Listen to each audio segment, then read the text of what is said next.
Springfield, Ohio has officially been lost. It has been overrun by over 20,000 Haitian immigrants that have been shipped in by the Biden-Harris administration over the last couple of years.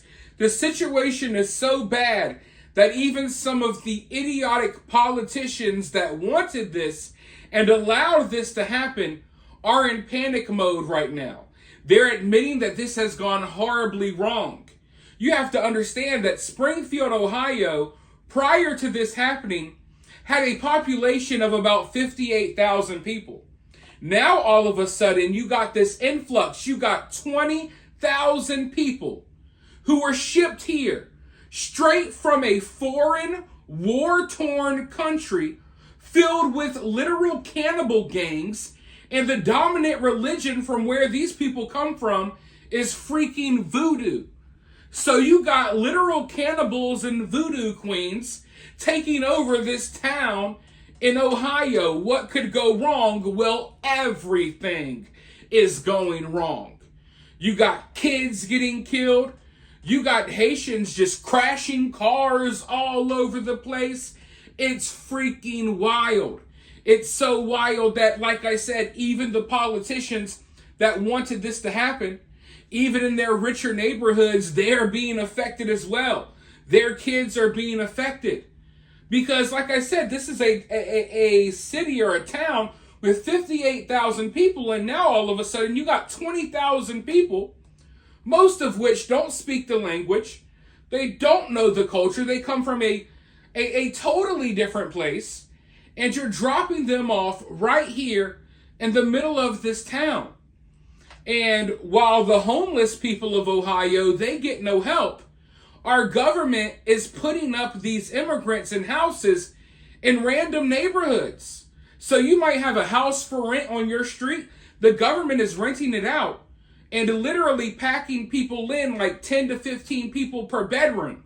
So you could have a 3-bedroom house across the street from you that's available. The government is swooping in and packing it with 30 or 40 Haitian immigrants.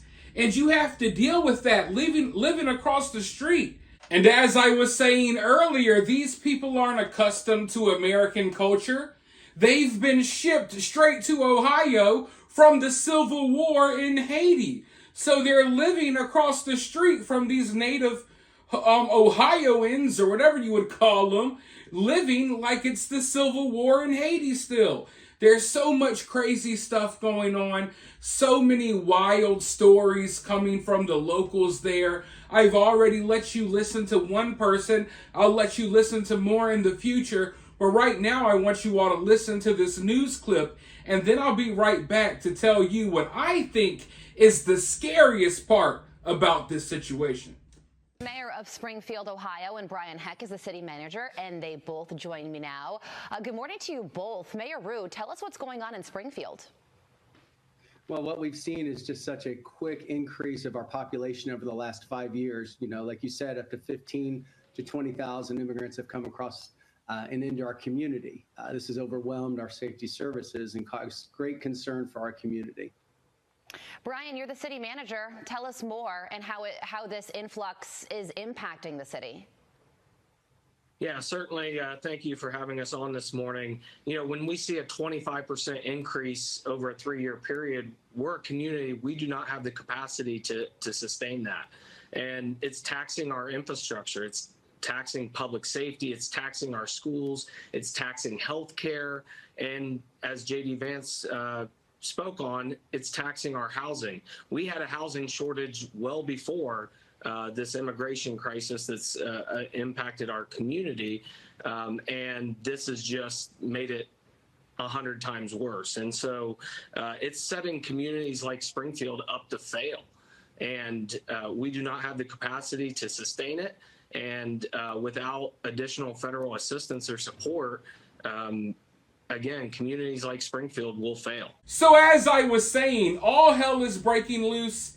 They had a housing crisis before these 20,000 Haitian immigrants showed up. So imagine what they're dealing with now. But the scariest part is, around the time that these immigrants started flooding into this this area, Springfield, Ohio, a lot of people started reporting that their pets were going missing. Some of them, you got the cats that kind of live outside. They're not showing up anymore. People's dogs were going missing from their backyard. The neighborhood ducks and gooses and swans were missing from the local ponds, and for a little while, people didn't know what was going on until the Haitian immigrants started getting really bold with it. There's videos and photos out there of these people literally grabbing and hunting down the ducks and swans that are in the local park ponds, literally walking down the street like they just went hunting. But even more frightening than that, there are reports of people literally pulling up to their house. They've been out looking for their missing pet all day. They pull up to their house and they see their cat hanging from a tree, across the street at their neighbor's house where all the Haitians live at. Their cat's hanging from a tree, being skinned like a freaking deer, like this is a deer hunt. This is what these people are dealing with. Let me go ahead and read you all just a quick little post that was on a Facebook group from this area, where people from this area are discussing this problem right now amongst themselves. Warning to all about our beloved pets and those around us. My neighbor informed me that her daughter's friend had lost her cat. She checked pages, kennels, asked around, etc. One day she came home from work. As soon as she stepped out of her car, looked towards a neighbor's house where Haitians live, and saw her cat hanging from a branch, like you'd do a deer for butchering, and they were carving it up to eat. I've been told they are doing this to dogs. They have been doing it at Snyder Park with the ducks and geese, and I was told that last bit by rangers and police. Please keep a close eye on these animals. Lord knows what I would do if this were me.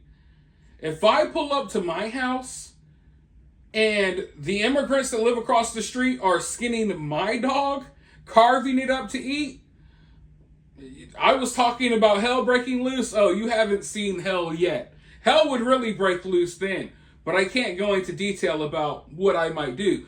But it's really scary hearing about things like this happening right here in America. You don't want to have to be worried that your neighbor is going to eat your cat or your dog, and they're not even being secretive about it because they don't have to be. There's no consequences, to their actions. They can skin your freaking dog right in their front yard, eat it up, have a Thanksgiving feast with all of their buddies, and the police probably aren't going to do anything about it. As that lady said, the police and the park rangers were the ones telling her that the Haitian immigrants are eating all the swans and ducks. Why haven't they stepped in to do anything? If my big ass went to the public park and started strangling ducks in the pond, they would tase me immediately or worse. And the same would happen to you.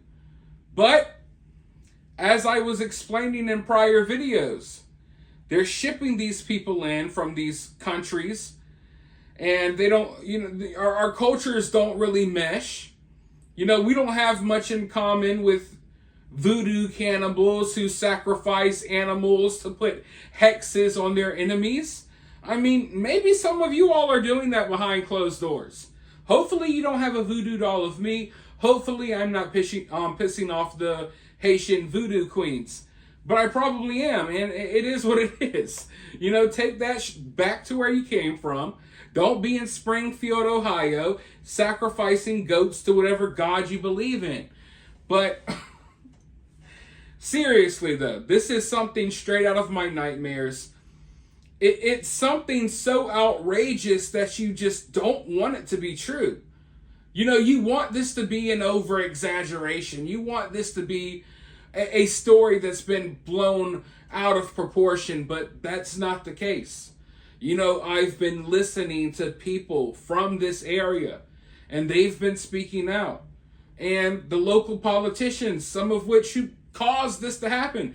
Even they're speaking out about it. There's no hiding this problem. It's been going on for a long time. Springfield, Ohio is not the only place where this is happening. It's just probably one of the worst areas because they've had 20,000, people basically injected into this small community. But I've reported recently that animal ritual sacrifices are on the rise in New York City. They're doing this in public parks, at the beach, right in the middle of the street, sacrificing animals. And it's some wild stuff, y'all. And sooner or later, there's going to be more of these people than there are of us. And your kids are going to have to ride the same bus with the Voodoo kids. You're going to be living right next to the people sacrificing animals and doing God knows what. And our country is going to go to hell, just like all of their countries went to hell where they came from. And it's not like they're coming over here and blending in with America and following the American dream. No, they're coming over here and they're ruining your American dream. They're dragging our country down to where they drag their own countries down. Okay? Understand that. They came here for a reason because a lot of them already ruined where they came from. But unfortunately, there's a lot of people out here that are still blind to all of this. They support the people who are causing this to happen. So, things can go one of two ways. Either things get better or things get much worse. And I guess we'll be finding out which way it goes in the next couple of months. But for now, let me know your thoughts about this down in the comments below. While you're down there, hit that thumbs up, hit that subscribe, ring that notification bell, and I'll talk to you all soon in the next one.